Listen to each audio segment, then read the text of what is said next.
দলের আভ্যন্তরীণ খোল নলচে পালানোর লক্ষ্যে প্রথমে বুথ কমিটি গঠন এবং বুথ সভাপতিদের নাম ঘোষণা করেছিল ত্রিপুরা প্রদেশ বিজেপি। এরপর মণ্ডল কমিটি গঠন করে নতুন মণ্ডল সভাপতিদের নামের তালিকাও প্রকাশ করেছে বিজেপি। এবার জেলা সভাপতি নির্বাচন নিয়ে দলের অভ্যন্তরে শুরু হয়েছে ব্যাপক তৎপরতা। ত্রিপুরা প্রদেশ বিজেপির সূত্র অনুযায়ী সাংগঠনিকভাবে বিশদ বিশ্লেষণ শেষে ভারতীয় জনতা পার্টির প্রদেশ কার্যালয়ে আয়োজিত গুরুত্বপূর্ণ বৈঠকে তালিকা চূড়ান্ত করা হয়েছে জেলা সভাপতিদের নাম। যদিও এখনো এই তালিকা আনুষ্ঠানিকভাবে ঘোষণা করা হয়নি, তবে শীর্ষ নেতৃত্বের অনুমোদনের পরে তা প্রকাশ করা হবে বলে বিজেপির সূত্রে জানানো হয়েছে। মুখ্যমন্ত্রী ডক্টর মানিক সাহার পৌরোহিত্যে আয়োজিত বৈঠকে জেলা সভাপতিদের নামের তালিকা দেওয়া হয়েছে শিলমোহর।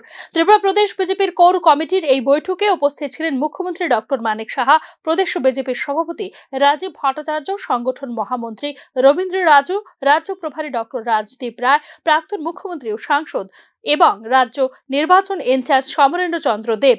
তবে জেলা সভাপতিদের তালিকা প্রকাশের আগে সাংগঠনিক কিছু কাজকর্ম শেষ করা বাকি থাকায় শুক্রবারও প্রকাশ করা হয়নি এই তালিকা।